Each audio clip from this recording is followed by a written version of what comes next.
चौथा प्रश्न देखिए, आप अपनी कल्पना से लिखिए कि परदादी ने पतोहू के लिए पहले बच्चे के रूप में लड़की पैदा होने की मन्नत क्यों मांगी। उत्तर में आप लिखेंगे, परदादी ने पतोहू के लिए पहले बच्चे के रूप में लड़की पैदा होने की मन्नत शायद इसलिए मांगी होगी क्योंकि लीक से हटकर चलना उनका स्वभाव था। संभवतः वह समाज को बताना चाहती हों जिन लड़कियों को समाज में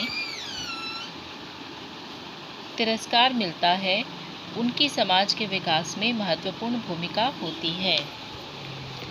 पांचवा प्रश्न देखिए, डराने धमकाने, उपदेश देने या दबाव डालने की जगह सहजता से किसी को भी सही राह पर लाया जा सकता है। पाठ के आधार पर तर्क सहित उत्तर दीजिए।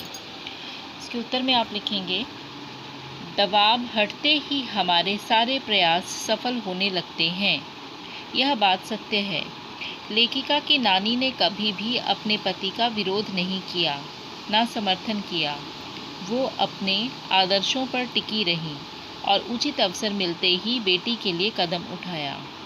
दादी ने भी चोर के साथ सहजता का व्यवहार किया और उसका हृदय परिवर्तन कर दिया। इन दोनों उदाहरणों से पता चलता है कि डराने धमकाने, उपदेश देने या दबाव डालने की जगह सहजता से किसी को भी सही राह पर लाया जा सकता है। छठा प्रश्न है, शिक्षा बच्चों का जन्म सिद्ध अधिकार है। इस दिशा में लेखिका के प्रयासों का उल्लेख कीजिए। उत्तर में आप लिखेंगे, शिक्षा बच्चों का जन्म सिद्ध अधिकार है। इस दिशा में लेखिका का प्रयास सराहनीय है। उसने कर्नाटक के बागलकोट में स्वयं एक प्राइमरी स्कूल खुलवाया और उसे कर्नाटक सरकार से मान्यता दिलवाई। इसके लिए उसे स्वयं भी काफ़ी कठिनाइयों का सामना करना पड़ा। सातवां प्रश्न है,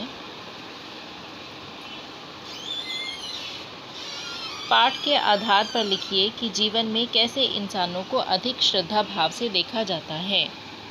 उत्तर में आप लिखेंगे, जीवन में उन लोगों को श्रद्धा भाव से देखा जाता है जिनकी सोच मौलिक हो, जो सच्चाई के साथ निष्पक्ष होकर चलें तथा जो लीक से हटकर समाज हित में कुछ नया करने का साहस रखते हों। आठवां प्रश्न है, सच अकेलेपन का मज़ा ही कुछ और है। इस कथन के आधार पर लेखिका की बहन एवं लेखिका के व्यक्तित्व के बारे में अपने विचार व्यक्त कीजिए। उत्तर में आप लिखेंगे, लेखिका एवं उसकी बहन लीक से हटकर चलने में विश्वास रखती थीं। दोनों ही स्वतंत्र विचारों की थी, जो अकेले ही अपनी मंजिल तलाशने की हिम्मत रखती थीं। लेखिका ने तो बिहार के डालमिया नगर जैसे छोटे से कस्बे में रहने वाली नारियों के मन में जागरूकता पैदा की।